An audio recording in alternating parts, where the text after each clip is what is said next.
ক্রীড়া প্রতিভা অন্বেষণের দ্বিতীয় সিজনের কাজ দ্রুতই করা হবে বলে জানিয়েছেন ক্রীড়া ও যুব প্রতিমন্ত্রী আমিনুল হক। বিকেলে বনানী প্লেগ্রাউন্ড শাহ সিমেন্ট ইমা কাপ ফুটবল টুর্নামেন্টে এ তথ্য জানান তিনি। আমিনুল হক বলেন, সর্বস্তরে খেলার প্রসার ঘটাতেই সাংবাদিক সহ পেশাজীবীদের জন্য পরিকল্পনা রয়েছে। এদিন গ্রুপ পর্বের চতুর্থ ম্যাচে ইটিভিকে হারিয়েছে মোহনা টেলিভিশন। এ নিয়ে গ্রুপ পর্বে টানা তৃতীয় জয় পেল মোহনা টেলিভিশন। মনিরুল ইসলামের প্রতিবেদন। আক্রমণ পাল্টা আক্রমণে শেষ হলো শাহ সিমেন্ট ইমা মিডিয়া কাপ ফুটবল টুর্নামেন্টের তৃতীয় দিনের খেলা।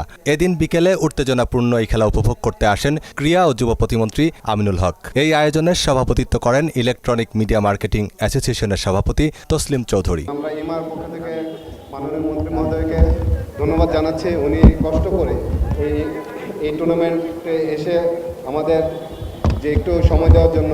এ সময় খেলোয়াড়দের সঙ্গে শুভেচ্ছা বিনিময় করে তাদের সফলতা কামনা করেন ক্রীড়া প্রতিমন্ত্রী। নিজেও দেন গোলবারে শট। তুলে ধরেন ক্রীড়াক্ষেত্রের উন্নয়নে তার সরকারের নানান পরিকল্পনা। দ্বিতীয় আসর শুরুর কার্যক্রম ইতিমধ্যে শুরু করেছি। ইতিমধ্যে অনলাইন রেজিস্ট্রেশন কার্যক্রম শুরু হয়েছে। আমাদের আগস্ট মাস পর্যন্ত এই অনলাইন রেজিস্ট্রেশন চলবে এবং সেপ্টেম্বরের ফার্স্ট উইকে ইনশাআল্লাহ আমাদের মাননীয় প্রধানমন্ত্রীর সম্মতি জ্ঞাপনের মাধ্যমে ইনশাআল্লাহ আমরা আমাদের দ্বিতীয় আসর নতুন করে স্পোর্টস শুরু হবে। ক্রীড়া প্রতিমন্ত্রী বলেন, শুধু খেলোয়াড় তৈরি নয়, পেশাদারদের জন্যও নেওয়া হবে বিশেষ ব্যবস্থা। বিশ্বকাপ ফুটবল উপলক্ষে না, আপনারা একটি ক্যালেন্ডার করে নেন যে আপনারা বছরের কোন কোন সময় এই ধরনের টুর্নামেন্টটি করতে চান। ইনশাআল্লাহ আমার পক্ষ থেকে, আমার মন্ত্রণালয়ের পক্ষ থেকে সার্বিকভাবে সহযোগিতা থাকবে। এদিকে টুর্নামেন্টের শুরু থেকে দুর্দান্ত খেলা উপহার দেয় মোহনা টেলিভিশন। গ্রুপ পর্বের 4 ম্যাচের 3টিতেই জয়লাভ করে টিম মোহনা। শেষ ম্যাচে ইটিভিকে 1-0 গোলে হারিয়েছে মোহনা টেলিভিশন।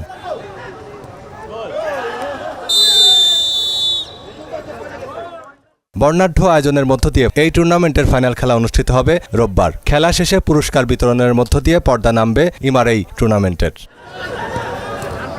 মনিরুল ইসলাম, মোহনা সংবাদ, ঢাকা।